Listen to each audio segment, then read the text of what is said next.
Hello बच्चों, तो आज हम लोग जो है क्लास 10th के फिजिक्स में इलेक्ट्रिसिटी का फर्स्ट लेक्चर पढ़ेंगे हम लोग। इसमें बहुत लोगों की मांग थी कि हम लोगों को जो है क्लास 10th का जो है इलेक्ट्रिसिटी कठिन है, तो इसलिए हम इसको जो है साइंस में साइंस के फिजिक्स पार्ट में हम लोग आज पढ़ेंगे इलेक्ट्रिसिटी चैप्टर, जो न्यूमेरिकल से भी है, न्यूमेरिकल भी है इसमें और कॉन्सेप्ट भी है। हम लोग इसको बोर्ड से लेकर थोड़ा सा एडवांस लेवल तक इसको जो है पढ़ेंगे। अब इसमें हम लोगों का सबसे पहला कॉन्सेप्ट जो है वो होता है कंडक्टर क्या।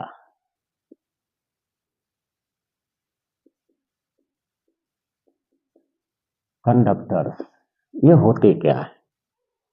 तो हम लोग ये है कि इसको सीखने के लिए सबसे पहले हम लोग 9th में भी पढ़े हैं, एटॉमिक मॉडल्स पढ़े हैं, और 10th में हम लोग मेटल एंड नॉन मेटल भी पढ़े।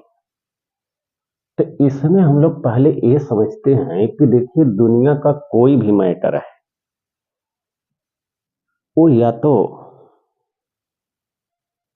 आइटम से मिलकर बना है, नहीं तो मॉलिक्यूल्स से मिलकर बना है, नहीं तो फिर आयंस से मिलकर बना। हम लोग आयनिक कंपाउंड भी पढ़ते हैं, कोवैलेंट कंपाउंड भी पढ़ते हैं।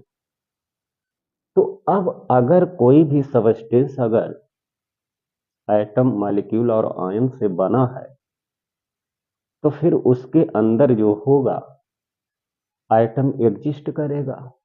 किसी भी जो है कि दुनिया का कोई भी मैटर हो, सबस्टेंस हो, अब आइटम अगर एग्जिस्ट करेगा तो हम लोग आइटम का रिप्रेजेंटेशन जनरल हम लोग पढ़ चुके हैं कि हमारा यह होता है जेड एक्स है। एक्स हमारा कोई भी एलिमेंट हो सकता है। इसको हम लोग एटॉमिक नंबर कहते हैं और इसको हम लोग एटॉमिक मास या एटॉमिक वेट कहते हैं। केमिस्ट्री में मास और वेट ये दोनों एक ही बात होता है। तो जो एटॉमिक नंबर होता है उस उस न्यूक्लियस में प्रेजेंट नंबर ऑफ प्रोटॉन्स होता है, और किसी आइटम के अंदर जितना प्रोटॉन होते हैं ठीक उतना ही इलेक्ट्रॉन होते हैं। इसीलिए हम लोग यहाँ तक कहते हैं कि हमारा जो आइटम होता है वह न्यूट्रल स्पीसीज होता है। अब हम लोग जैसे मान लिया जाए कि हमारा एक आइटम जैसे सोडियम हमारा है, हम लोग सोडियम को लेते हैं, तो सोडियम का एटॉमिक नंबर 11 है। अगर इसका हम लोग इलेक्ट्रॉनिक कॉन्फ़िगरेशन करें तो 281 होता है। अब हम लोग इसका लुईस डॉट स्ट्रक्चर भी बनाते हैं, या जो है इलेक्ट्रॉनों का हम लोग डिस्ट्रीब्यूशन भी हम लोग जानते हैं। तो 1 2 3, तो इसलिए इसमें 3 सेल्स बनेगी। पहले सेल में हमारे 2 इलेक्ट्रॉन होते हैं, दूसरे में 8 हो जाएंगे, और लास्ट सेल में जो है 1 इलेक्ट्रॉन रहेगा। अब इसी इलेक्ट्रॉन को हम लोग बोलते हैं वैलेंस इलेक्ट्रॉन। ये हमारा जो है ये वैलेंस इलेक्ट्रॉन होता है। और इस सेल का नाम जो होता है, इस सेल को बोलते हैं वैलेंस सेल। ये हमारी होती है वैलेंस सेल। अब हमारा जो होता है न्यूक्लियस जो होता है, न्यूक्लियस में प्रोटॉन और न्यूट्रॉन पाए जाते हैं, जिसमें प्रोटॉन जो होता है वो पॉजिटिव होता है और न्यूट्रॉन जो होता है वो न्यूट्रल होता है। अब इलेक्ट्रॉन पर हमारा नेगेटिव चार्ज होता है, तो प्रोटॉन और इलेक्ट्रॉन के बीच में जो फोर्स लगेगा वो फोर्स ऑफ अट्रैक्शन होगा। लेकिन ये चूंकि वैलेंस सेल है, यह न्यूक्लियस से दूर होती है, इसलिए जो वैलेंस सेल के इलेक्ट्रॉन पर जो फोर्स ऑफ अट्रैक्शन लगेगा वह बहुत कम लगेगा। वेरी वेरी लो फोर्स होगा। इसीलिए हम लोग इस इलेक्ट्रॉन को एक नाम देते हैं कि ये हमारे जो इलेक्ट्रॉन होते हैं वो फ्री इलेक्ट्रॉन्स कहलाते हैं, फ्री इलेक्ट्रॉन्स होते हैं। अब हमारा जो सोडियम है, सोडियम में यह जो 1 इलेक्ट्रॉन है, अगर यह इलेक्ट्रॉन अगर निकल जाता तो इसका ऑक्टेट कंप्लीट हो जाता। इसलिए जो सोडियम होता है वह एक इलेक्ट्रॉन को लूज करके अपना मोनोवैलेंट कैटायन बनाता है प्लस इलेक्ट्रॉन। इसकी केमिकल इक्वेशन हम लोग इस प्रकार से देते हैं, हम लोग मेटल नॉन मेटल में पढ़े हुए कि जितने भी मेटल्स होते हैं, मेटल की मॉडर्न डेफिनेशन भी यही होती है कि मेटल्स जो होते हैं इलेक्ट्रॉन को लूज करके अपने कैटायन का फॉर्मेशन करते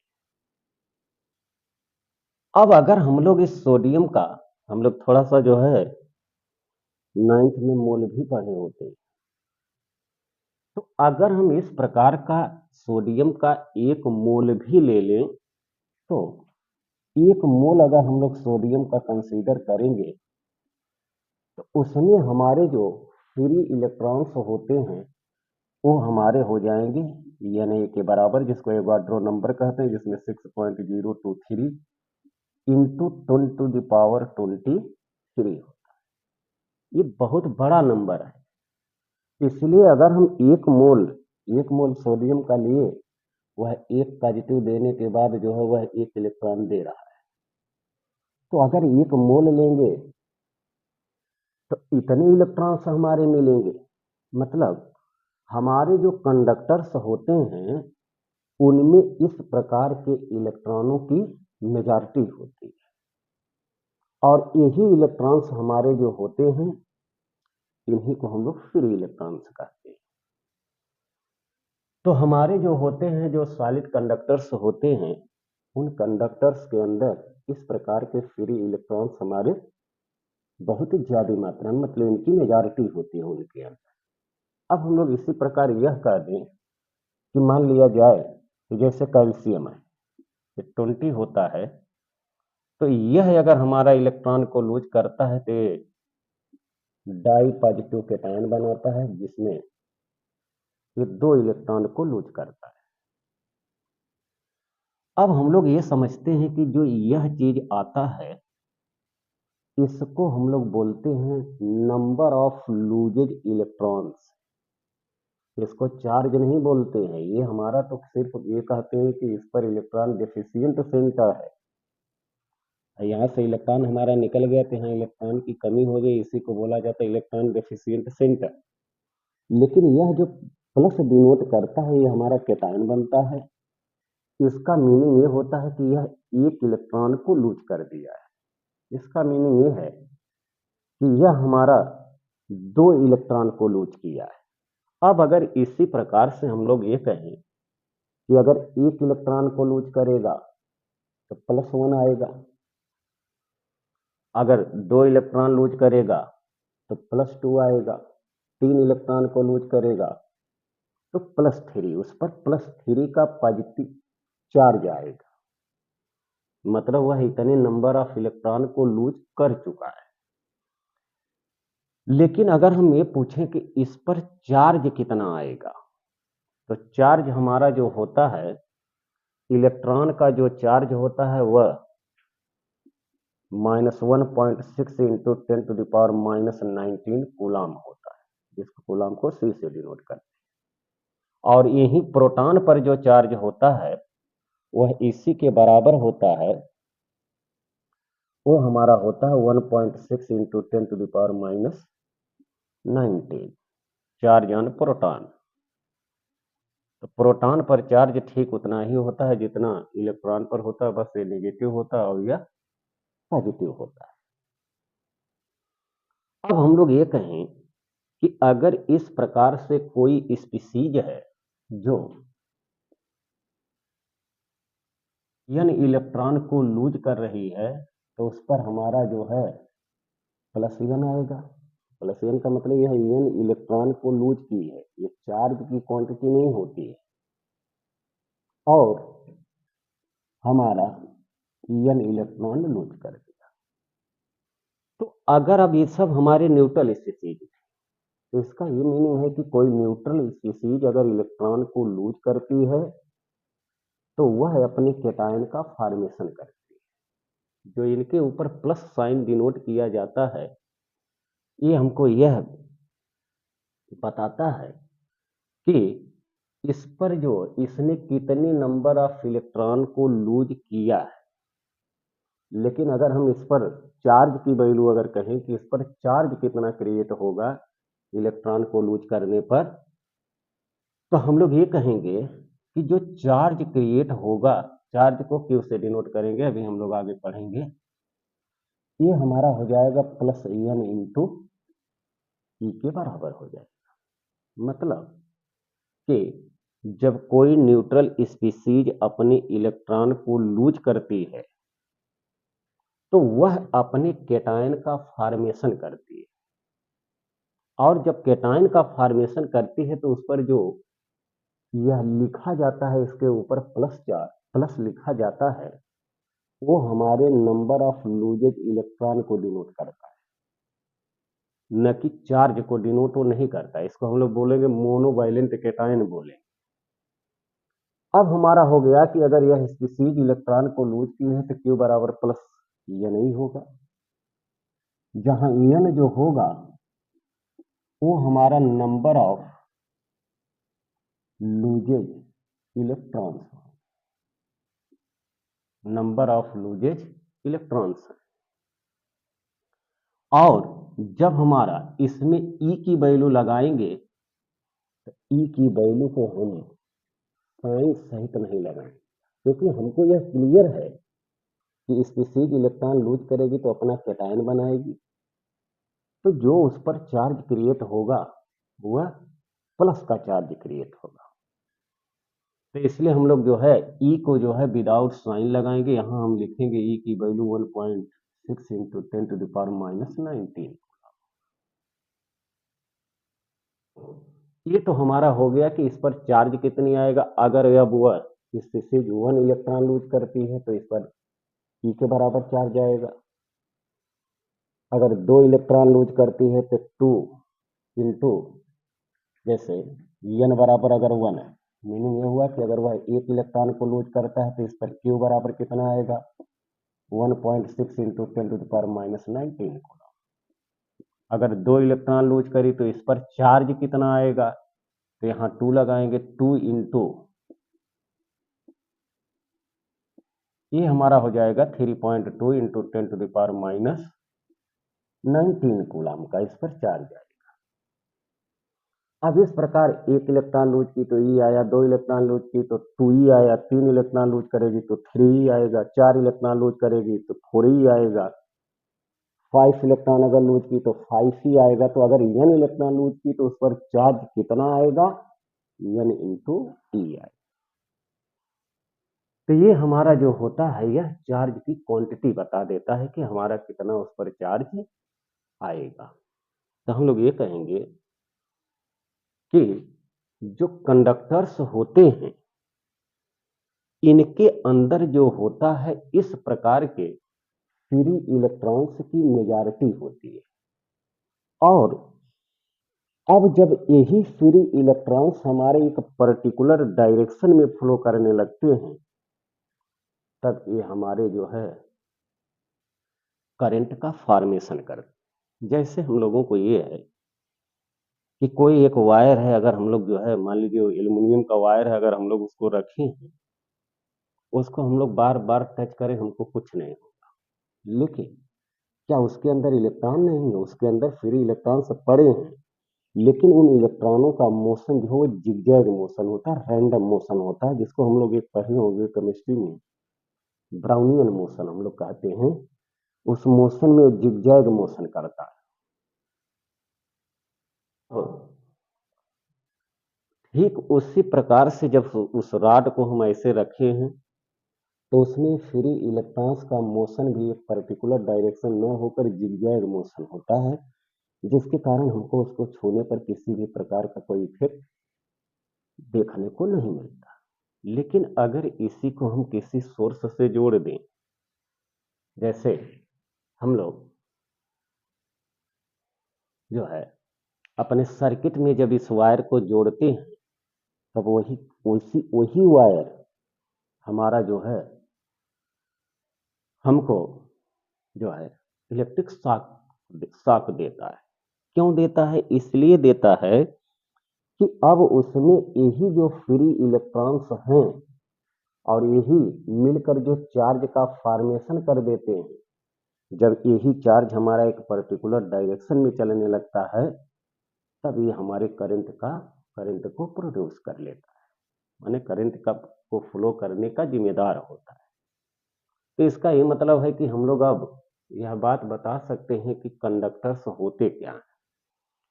तो ऐसे सबस्टेंसेस जो अपने अंदर इलेक्ट्रिसिटी को फ्लो होने देते हैं, उनको हम लोग कंडक्टर्स कहते हैं।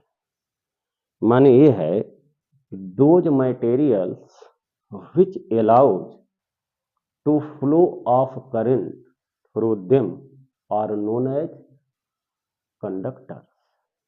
लेकिन हमारा जो करंट का फ्लो होता है वो बैटरी में भी हम लोग देखे हैं, जिसमें लिक्विड भरा होता है H2SO4 होता है, उसमें भी तो इलेक्ट्रिसिटी चलती है। उससे भी हम लोग अपने बल्ब को जलाते हैं, इससे भी हम लोग अपने बल्ब को जलाते हैं। तो फिर दोनों में फर्क क्या है? तो देखिए, जो कंडक्टर्स होते हैं इनमें जो इलेक्ट्रिसिटी का फ्लो होता है वो हमारा होता है फ्री इलेक्ट्रॉन्स के कारण होता है। लेकिन अब एसिड का है, बेस का है, साल्ट का है, इनका जो सॉल्यूशन होता है ये भी इलेक्ट्रिसिटी का कंडक्टर होता है, लेकिन उनमें जो इलेक्ट्रिसिटी का फ्लो होता है वो हमारा फ्री आयंस के कारण होता है। अब फ्री आयंस कौन होते हैं? जैसे हम लोग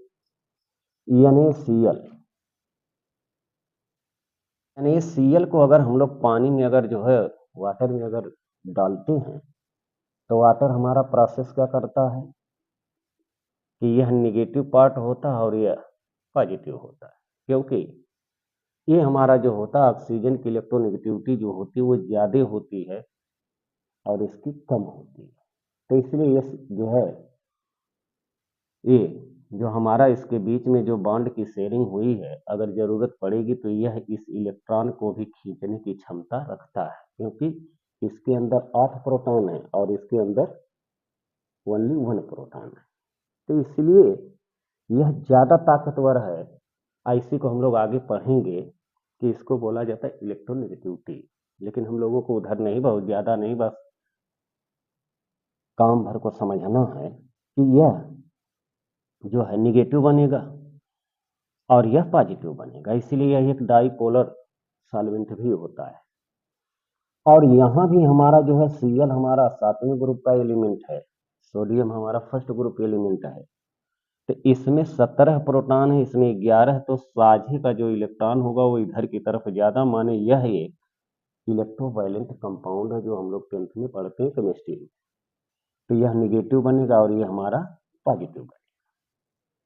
अब हमारा जो ऑक्सीजन है और सोडियम, इस पर प्लस और इस पर माइनस, एक कैटायन है और यह एनायन है, इनके बीच में हमारा जो आएगा वह अट्रैक्शन होने लगेगा और इधर इनके भी बीच में अट्रैक्शन होगा, क्योंकि प्लस और माइनस का मैटर है। और इस अट्रैक्शन के चलते इनके बीच का जो बॉन्ड होता है वह ब्रेक हो जाता है। अब ब्रेक कैसे होता है? ब्रेक भी 2 टाइप से होता है, लेकिन हम लोग आगे पढ़ेंगे, 11 में ये सब मैटर्स हैं। तो अब हम ये जानेंगे कि यह Na प्लस बनेगा और Cl माइनस बनेगा। यही NaCl जब सॉलिड स्टेट में होता है तो इलेक्ट्रिसिटी का कंडक्टर नहीं होता है, इलेक्ट्रिसिटी को कंडक्ट नहीं करवाता। लेकिन यही NaCl अगर हमारा वाटर में जो है डिजॉल्व करवा लिया जाए, तब यह इलेक्ट्रिसिटी का कंडक्टर होता है। क्यों? क्योंकि NaCl जो होता आयनिक कंपाउंड है और आयनिक कंपाउंड का जो फॉर्मेशन होता है वो आयंस से होता है। अपोजिटली चार्ज्ड आयंस, जिसके कारण उनके अंदर फोर्स ऑफ अट्रैक्शन इतना ज्यादा होता है जो है इलेक्ट्रिसिटी के को अपने अंदर से फ्लो होने नहीं देता, क्योंकि फ्री आयंस नहीं पाए जाते। लेकिन जब इसी को हम लोग वाटर में डिजॉल्व करवा ले जाते हैं, तब यह आयंस और यह दोनों आयंस हमारे फ्री हो जाते हैं, और इन्हीं के मोशन के कारण हमारे इलेक्ट्रिसिटी का फ्लो शुरू हो जाता है। तो ये तो हम लोगों का है जो है कंडक्टर, और उसके अंदर एक प्रोसेस क्या होती है, कैसे कैसे होती है, ये हम लोगों को क्लियर होना चाहिए। अब हम लोगों का है कि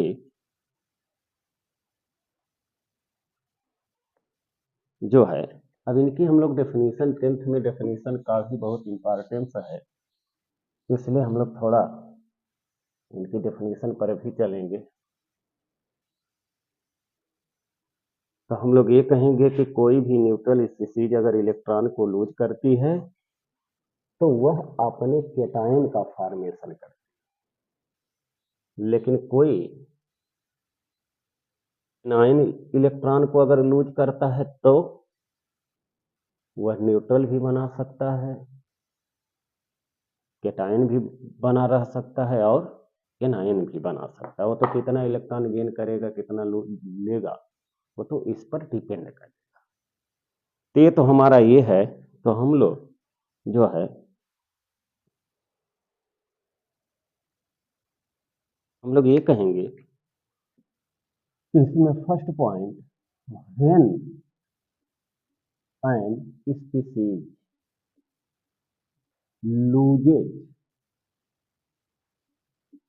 loses when an neutral species loses electrons forms cation।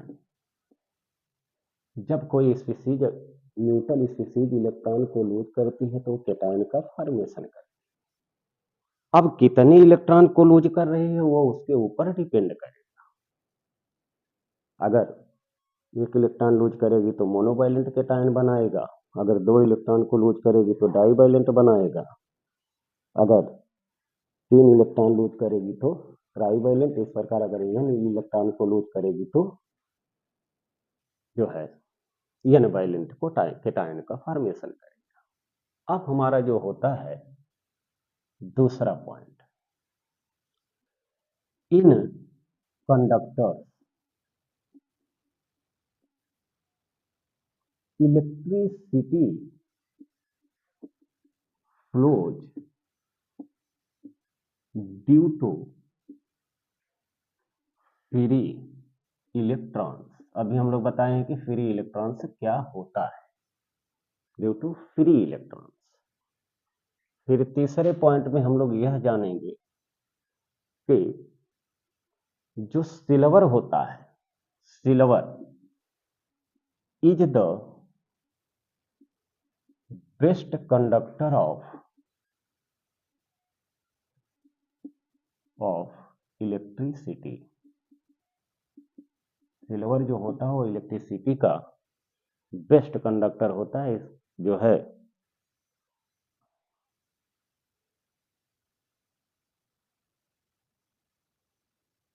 तो ये हो गया। फिर हम लोगों का चौथा पॉइंट में लिखेंगे all metals, all metals.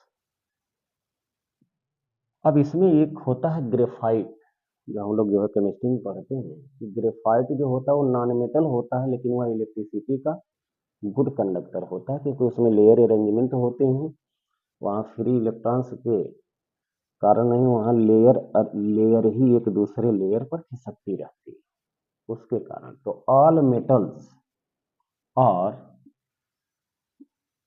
Good conductors of electricity. जितने भी मेटल्स होते हैं वो हमारे इलेक्ट्रिसिटी के गुड कंडक्टर्स होते हैं।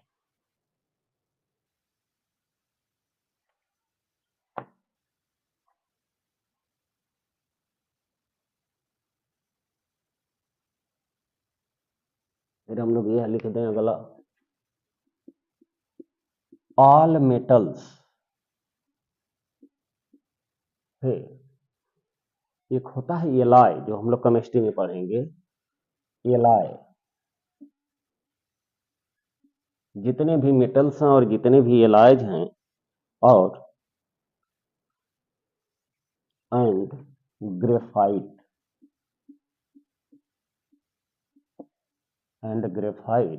और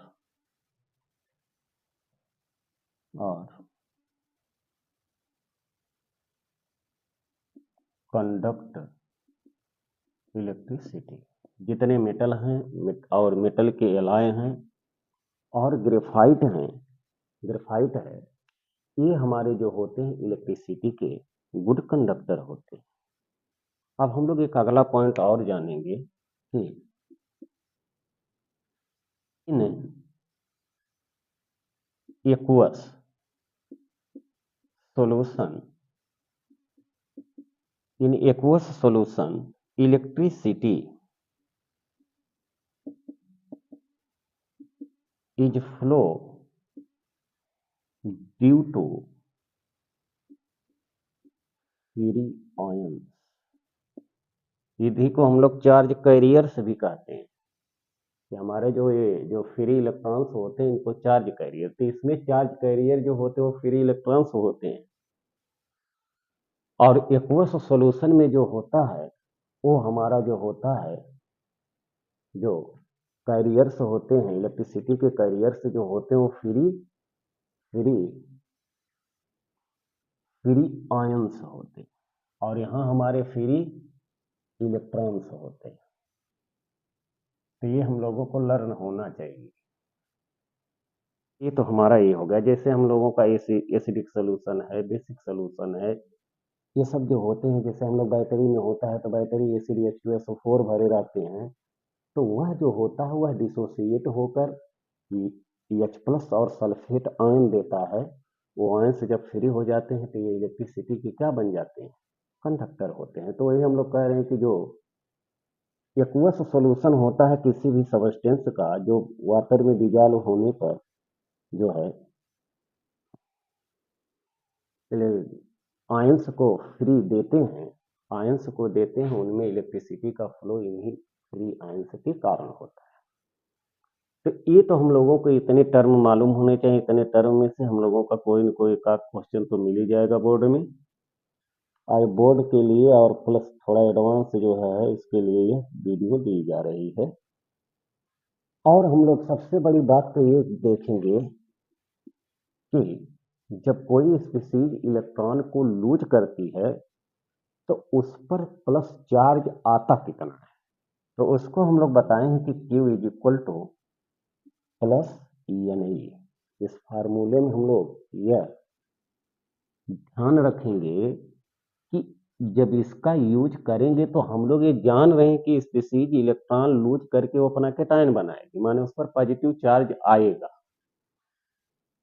लेकिन वह कितना चार्ज आएगा वो तो यह फार्मूला बता देगा। तो इसमें ई का जो होगा, ई हमारा इलेक्ट्रॉन का चार्ज है, इसलिए इस पर जो हम लोग लगाएंगे 1.6 माने विदाउट साइन सहित लगाएंगे, और एन जो होता है हमारा नंबर ऑफ लूजेज इलेक्ट्रॉन्स होते हैं, जो कितना इलेक्ट्रॉन को लूज कर। ये तो हमारा ये हो गया कि हमको कम से कम इतनी चीज लर्न होनी चाहिए।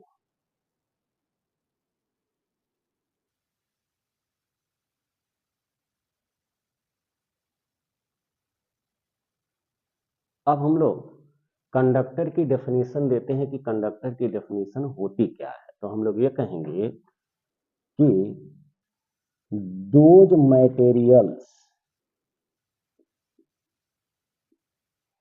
which allow to freely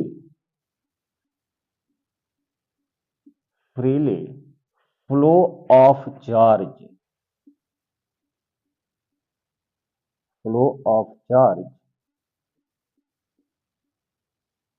through them are called conductors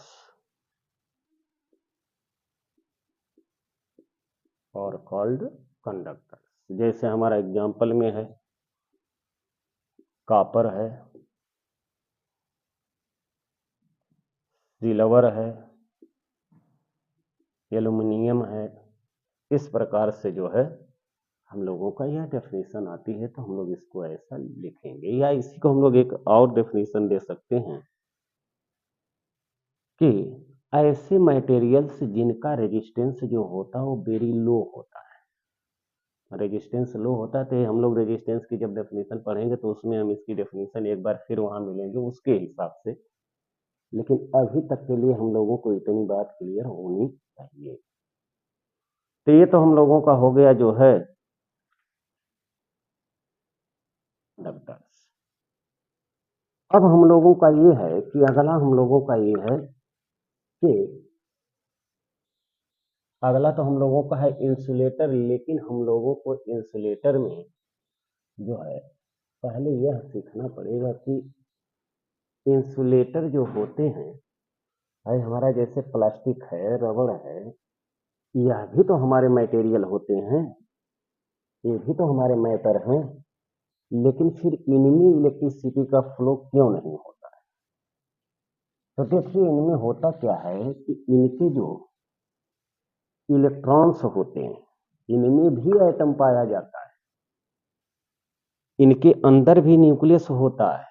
atom है तो न्यूक्लियस होगा, इलेक्ट्रॉन होंगे, प्रोटॉन होंगे, सब कुछ होता है। लेकिन समस्या इनकी ये होती है कि इनके अंदर जो इलेक्ट्रॉन्स होते हैं वो फ्री स्टेट में नहीं पाए जाते। वह जो होते हैं वो बल्क में फंसे होते हैं। बल्क में फंसे होने का मतलब ये है कि उसमें जो होता है न्यूक्लियस का फोर्स ऑफ अट्रैक्शन इलेक्ट्रॉन पर इतनी ज्यादा होता है कि वह इलेक्ट्रॉन को अपने फ्री नहीं कर सकते। इसी कारण जो होता है हमारे जो नॉन मेटल्स होते हैं वह इलेक्ट्रिसिटी के जो है बैड कंडक्टर होते हैं, या उनके अंदर इलेक्ट्रिसिटी का फ्लो नहीं होता है, जो इंसुलेटर्स होते हैं। तो हम लोग अब इंसुलेटर में पहले तो ये जाने कि ये होता क्या है, कैसे कैसे इनके अंदर प्रोसेस चलती है। तो देखिए जो हम लोग ये कहते हैं कि जो प्लास्टिक है, रबड़ है, ड्राई वुड है, इनके अंदर अक्सर इलेक्ट्रिसिटी फ्लो क्यों नहीं होती? तो हम लोग ये कहेंगे कि इनके अंदर जो इलेक्ट्रॉन्स, जो फ्री इलेक्ट्रॉन्स हम लोग कंडक्टर में कहते हैं, वो फ्री इलेक्ट्रॉन्स इनके अंदर जो होते हैं वो नहीं पाए जाते। इसी के कारण जो होता है इनमें इलेक्ट्रिसिटी का फ्लो नहीं होता है, क्योंकि इनके अंदर तो फ्री इलेक्ट्रॉन्स के कारण ही इलेक्ट्रिसिटी का फ्लो होना चाहिए। लेकिन वो बाउंडेड स्टेट में होते हैं, जिसके कारण वो फ्री मिलते नहीं, इसलिए इलेक्ट्रिसिटी का फ्लो हो नहीं पाता है। तो हम लोग इसकी डेफिनेशन ये देते हैं कि those materials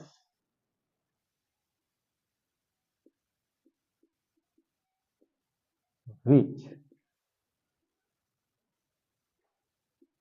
do not allow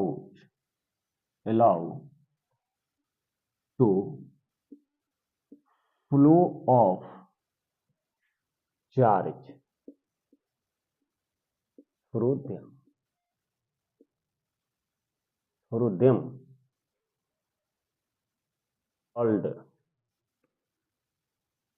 called insulator। जैसे हम लोगों का जो होता है एग्जाम्पल में रबर के अंदर इलेक्ट्रिसिटी का फ्लो नहीं होता, क्योंकि उनके अंदर जो होते हैं इलेक्ट्रॉन्स जो होते हैं वो बाउंडेड स्टेट में होते हैं, वो बंधे होते हैं, वो न्यूक्लियस के अट्रैक्शन से इतना जो है स्ट्रांगली बंधे होते हैं कि वो फ्री नहीं रह पाते। रबड़ है, प्लास्टिक है, ड्राई वुड है, सूखी लकड़ी, लेकिन हमारी जो होगी वेट अगर वुड है तो इसमें इलेक्ट्रिसिटी का फ्लो होता है, क्योंकि उनके अंदर जो होते हैं जो फ्री आयंस आ जाते हैं, जिसके कारण उसके अंदर इलेक्ट्रिसिटी फ्लो करती है। तो ये सब हमारे होते हैं, इंसुलेटर की कहानी होती है। लेकिन हम लोगों का ये है कि कोई स्पीसीज अगर इलेक्ट्रॉन को गेन करती है तो वह अपने एनायन का फॉर्मेशन करती है। जैसे मान लिया जाए कि एक स्पीसीज हमारी बी है, इसकी केमिकल इक्वेशन हम लोग जो है कि मेटल नॉन मेटल में पढ़े हुए हैं, और उसमें हम लोग प्रॉपर्टी भी इनकी पढ़े हैं कि नॉन मेटल्स जो होते हैं सिर्फ ग्रेफाइट को छोड़कर इलेक्ट्रिसिटी को कंडक्ट नहीं करवा पाते, उनके अंदर चार्ज जो होता है वो फ्रीली नहीं फ्लो कर पाता, फ्रीली क्या उनके अंदर फ्लो ही नहीं कर पाता। अब मान लिया जाए कि बी हमारा कोई एक ऐसा मटेरियल है जो इलेक्ट्रॉन को लूज कर रहा, गेन कर रहा है। तो जब इलेक्ट्रॉन को गेन करेगा तो उस पर नेगेटिव चार्ज आएगा। अब हम इसको ये कहेंगे कि इसने एक इलेक्ट्रॉन को गेन किया है, इसलिए यह हमारा क्या बनाएगा, एनायन। इस स्पीसीज का नाम होता है एनायन का फॉर्मेशन करेगा। लेकिन यह एक इलेक्ट्रॉन को गेन किया, इसलिए -1 लिखा गया, लेकिन -1 वो चार्ज नहीं, वो नंबर ऑफ गेन इलेक्ट्रॉन्स है, वह कितना इलेक्ट्रॉन को गेन करेगा। अब यह है कि कोई ये सोचता है कि आखिर इलेक्ट्रॉन का जो लेन देन है, दिया जा रहा है या लिया जा रहा है, वो हमारा फ्रैक्शनल क्यों नहीं आता है। जैसे मान लीजिए -1/2 आ जाए, ये सब ऐसा क्यों नहीं आता। तो देखिए ये होता है कि इलेक्ट्रॉन को अगर वह लूज करेगा या कोई स्पीसीज इलेक्ट्रॉन को लूज करती है या गेन करती है, तो उसमें इलेक्ट्रॉन का जो ट्रांसफर होगा या तो वह पूरा पूरा होगा, और नहीं तो फिर कभी फ्रैक्शनल जो है, कभी फ्रैक्शनल लेन देन नहीं होता है। माने जब भी कोई स्पीसीज इलेक्ट्रॉन को लूज कर रही है तो वो हमेशा 1 2 3 4 ऐसा करेगी। बहुत चीजें इसके अंदर, लेकिन हम लोग उधर नहीं जाएंगे, हम लोग सिर्फ 10th बेस पर थोड़ा सा एडवांस करके हम लोग जो है कि सीख लेते हैं। सिर्फ इतना याद रखना है कि हम लोगों को इलेक्ट्रॉन का जब भी लेन देन होगा, ट्रांसफर होगा एक स्पीसीज से दूसरे स्पीसीज में, तो वो हमेशा एक इंटीजर के रूप में होगा, कभी फ्रैक्शनल नहीं होगा। अगर फ्रैक्शनल होगा तो वो होगा ही नहीं। क्यों नहीं होगा ये सब हम लोग 11th में पढ़ेंगे, लेकिन अभी तक के लिए ये है कि अगर कोई न्यूट्रल स्पीसीज इलेक्ट्रॉन को गेन करती है तो अपने एनायन का फॉर्मेशन करती है। अब हम लोग ये समझते हैं कि यह चार्ज है, ये चार्ज नहीं, यह नंबर ऑफ गेन इलेक्ट्रॉन है। एक इलेक्ट्रॉन को गेन किया इसलिए वो -1 दे दिया। अब इसी प्रकार अगर यह 2 इलेक्ट्रॉन को गेन करे तो -2 आएगा। तो इसकी केमिकल रिएक्शन है जो हम लोग मेटल नॉन मेटल में पढ़े होते हैं।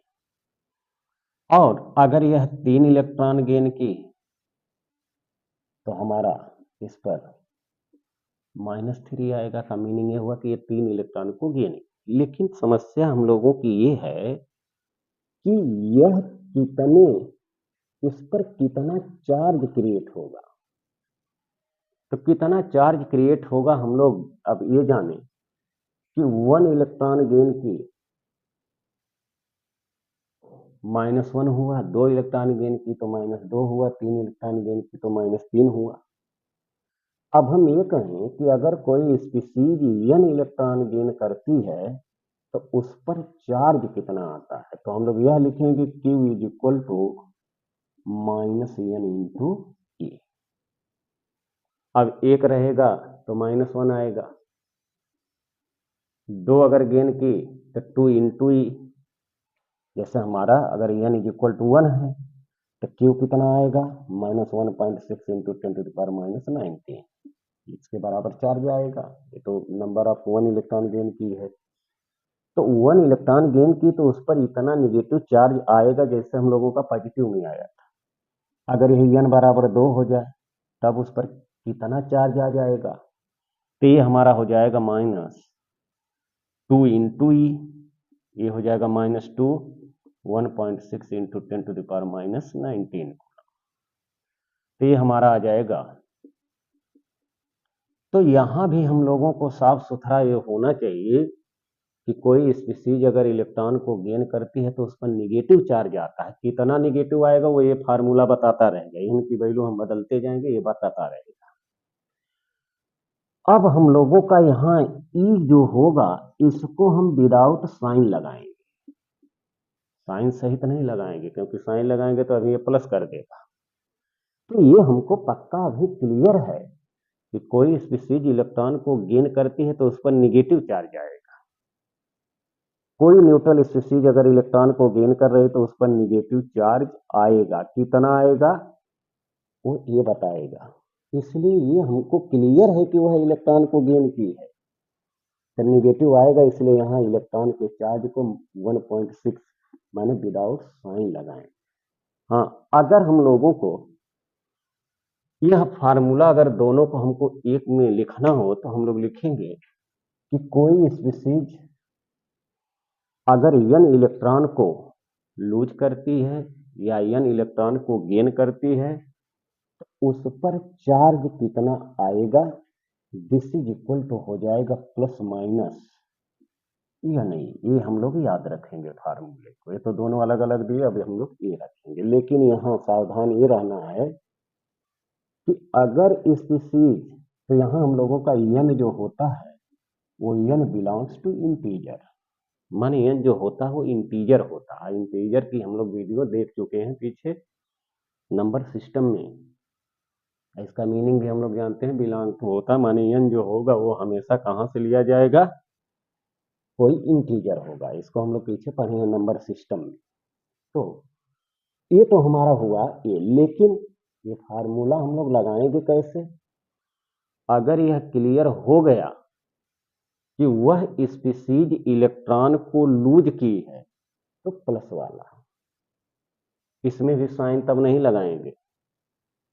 आज अगर कोई स्पीसीज इलेक्ट्रॉन को गेन की तब यह माइनस वाला फार्मूला चलेगा, लेकिन यहां विदाउट साइन लगेगा। तो ये हमारे फार्मूले की इंपॉर्टेंस है। इसलिए इस फार्मूले पर हम लोगों का एनसीईआरटी में क्वेश्चन भी दिया है। तो ये तनी कॉन्सेप्ट हम लोगों को क्लियर होना चाहिए कि ये सब क्या होते हैं।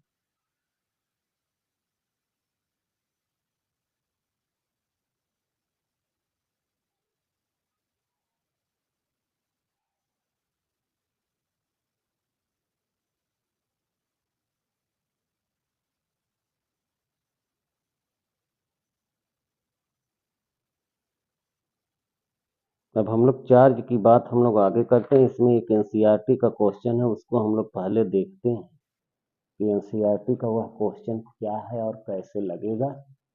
क्योंकि हम लोगों की जो कमजोरी होती है वह सबसे बड़ी कमजोरी है फिजिक्स में न्यूमेरिकल, और न्यूमेरिकल प्रॉब्लम से हम सभी लोग डरते हैं। लेकिन यहाँ पर हम लोग जो है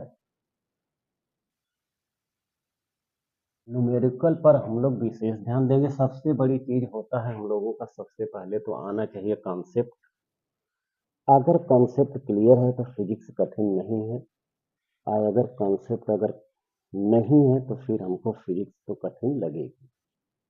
तो अब हम लोगों का एक एनसीईआरटी में क्वेश्चन दिया है इस पर, जो अक्सर आता भी रहता है बोर्ड में, हम लोगों को जानना भी चाहिए। जैसे ये कहा है, रहा है how many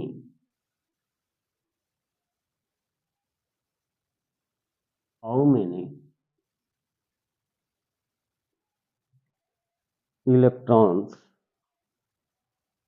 how many electrons constitute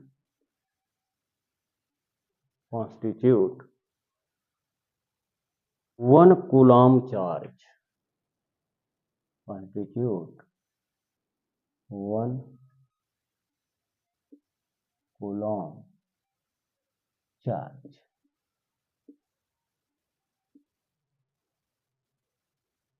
तो अब हम लोगों को यहां पर यह समझना पड़ेगा कि पहले तो अगर कुछ भी नहीं आता है तो सबसे पहले हम उसमें से लिखते हैं कि गिवन क्या क्या है।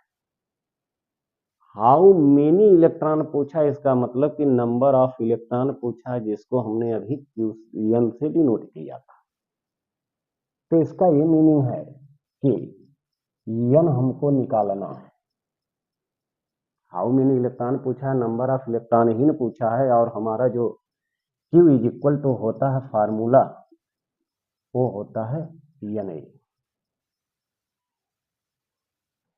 अब 1 कूलाम का चार्ज उसको बनाना है, तो इसका मतलब है कि हम लोगों को ये जो Q है वह स्पीसीज जब लूज करती है इलेक्ट्रॉन या गेन करती है तो उस पर जो चार्ज की क्वांटिटी आती है वो Q बताता है। ये चार्ज हमारा, ये हम लोग आगे पढ़ेंगे। अब हमारा यहाँ जो दिया है Q is equal to 1 coulomb, क्यों ये दिया है ना कि 1 कूलम, तो इसका मतलब है कि ये चार्ज है जिसको हम Q इज इक्वल टू 1 कहेंगे। अब इसमें हम लोग पुट करेंगे तो हमारा जो होगा, और E की वैल्यू हम लोग जानते हैं 1.6 into 10 to the power minus 19 coulomb. अब समस्या यहाँ ये है कि कोई ये कहेगा कि इसमें प्लस वाला लगाएं कि माइनस वाला लगाएं। तो ये तो कहा नहीं है कि भैया निगेटिव चाहे हमको चार्ज चाहिए कि पॉजिटिव चार्ज चाहिए। तो जब नहीं कहीं कुछ कहा होता है तो वहां हम लोग पॉजिटिव को ही लेकर चलते हैं, और नहीं तो फिर वो बताएं, तब हम लोग इसको सही तरह रखेंगे।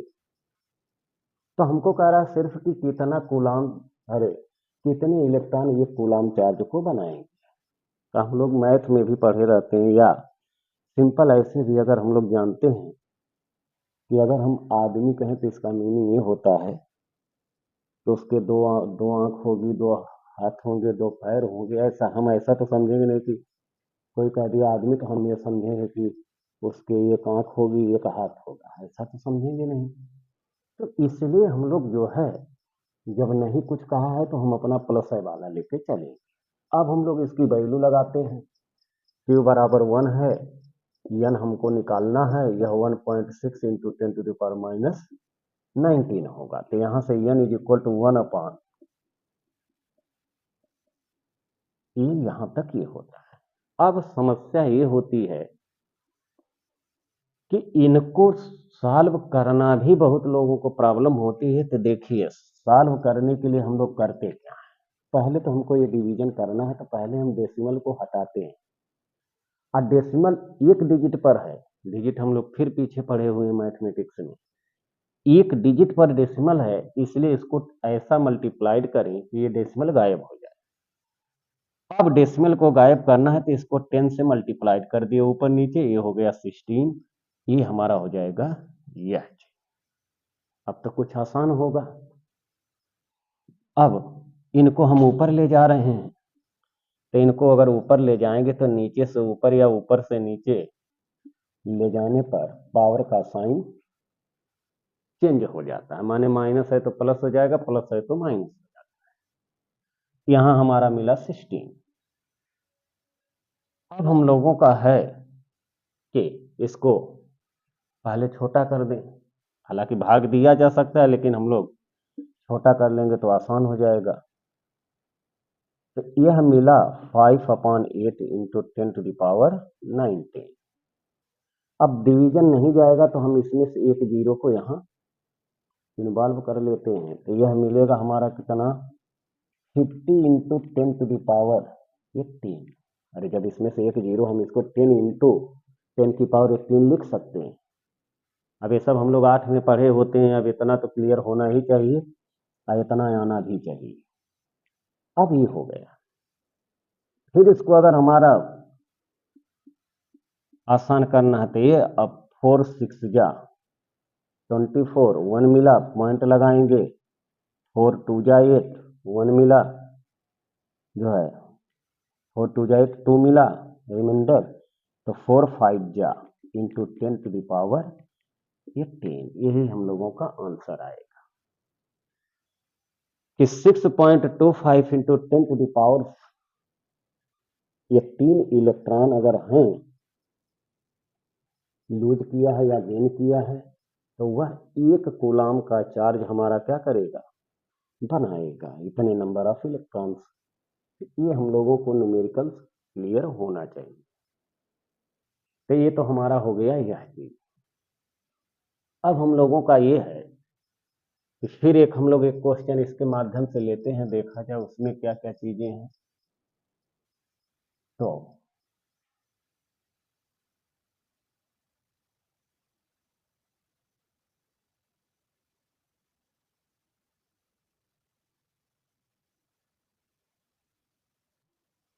जैसे हम लोगों का एक क्वेश्चन है, वो क्वेश्चन में कह रहा है कि क्वेश्चन 2 इलेक्ट्रॉन्स और transferred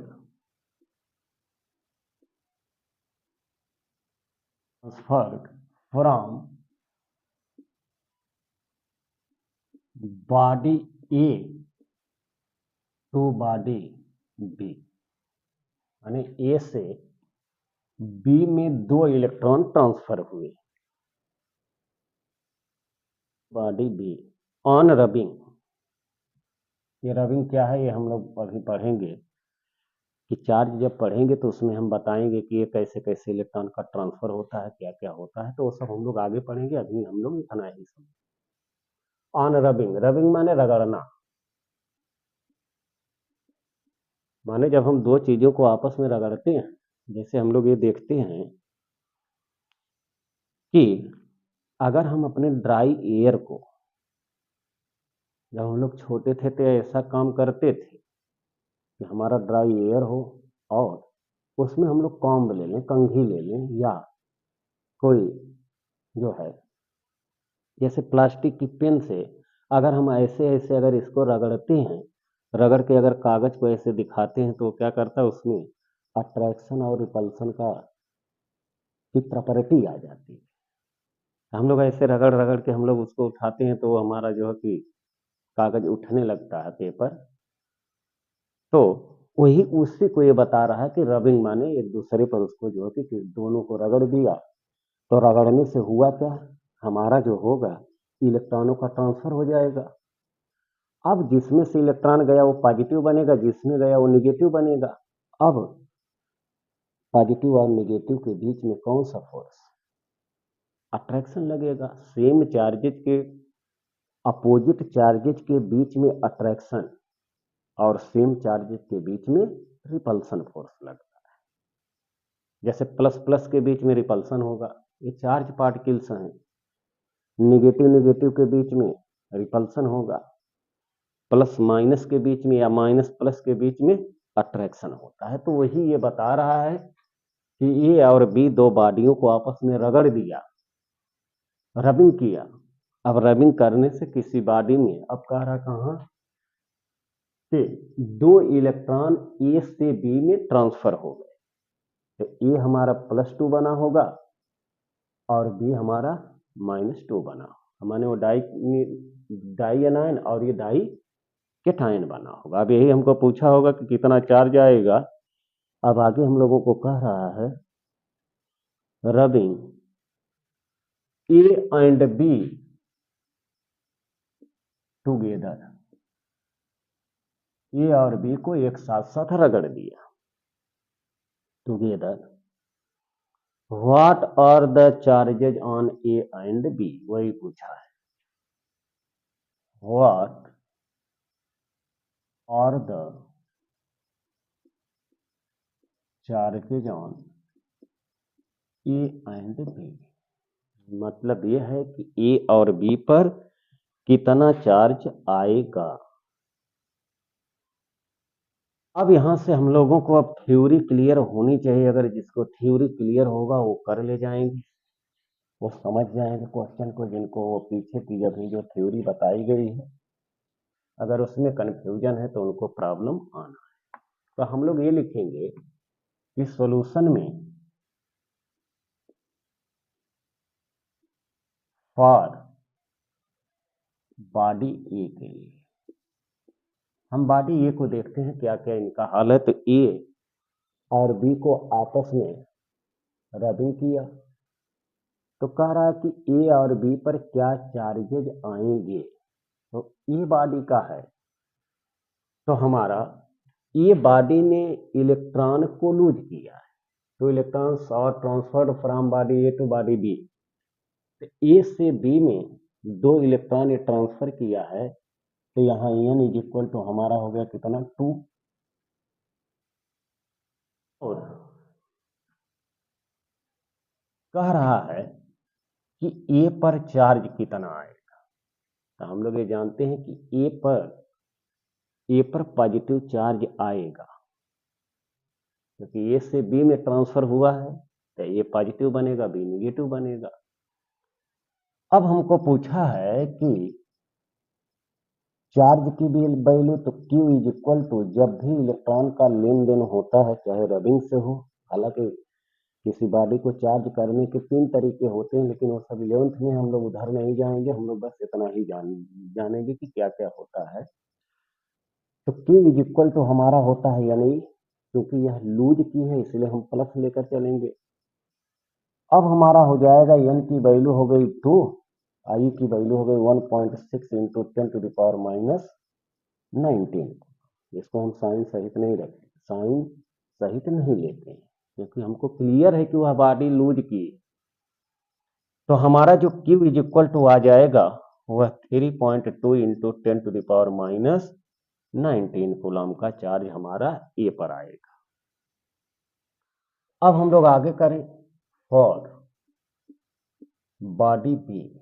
तो बॉडी बी ने क्या किया है कि ए ने इलेक्ट्रॉन ट्रांसफर किया तो बी के साथ ही उसको रबिंग किया है तो बी पर ही इलेक्ट्रॉन जाएंगे। तो for body B n is equal to फिर 2 मिलेगा। और हम लोग जान रहे हैं कि यह जो है इलेक्ट्रॉन को गेन की है तो इसलिए हम लोग जो है जो फार्मूला लिखेंगे वह अपने तरफ से माइनस n ही लिखेंगे। लेकिन फिर वही है कि इसको विदाउट साइन लिखेंगे। जब यह जान कर लिखेंगे कि हाँ ली है कि दी है तब साइन सहित लिखेंगे। अब हमारा जो n है n की वैल्यू है हमारी 2 और e की वैल्यू है 1.6 into 10 to the power minus 19। तो यह बॉडी हमारी 3.2 into 10 to the power minus 19 coulomb का यह चार्ज एक्वायर करेगी। तो ये है हम लोगों का जो होता है कि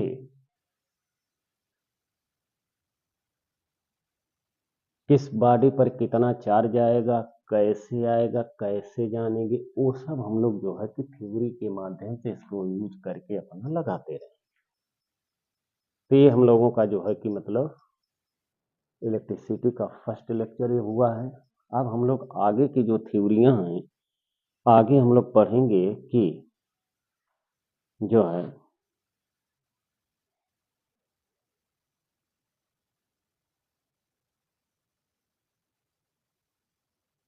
चार्ज क्या होता है। हम लोग इसको अब हम लोग अगली वीडियो में देखेंगे। तो ये अगर यह वीडियो आप लोगों को अच्छी लगे तो इसको लाइक करिए शेयर करिए और सब्सक्राइब करिए जो है कि हम इसी प्रकार से आगे तक की वीडियो के लिए लाइक सब्सक्राइब और कमेंट करने से हम लोगों को थोड़ा सा एक जो है उत्साह मिलता है जिससे हम लोग जो है कि वीडियो को पर और हम लोग जो है कि मेहनत करके आप लोगों के पास वीडियो को पहुंचाया जाता है। तो शिवम साइंस एकेडमी में आप लोगों का वेरी वेरी वेलकम है। और अब हम लोग जो है आगे चार्ज देखें। तो अगली वीडियो के लिए हम लोग जो है कि चार्ज को रखते हैं। इनको हमको 4 8 10 लेक्चर में ख़त्म कर देना है। Thank you.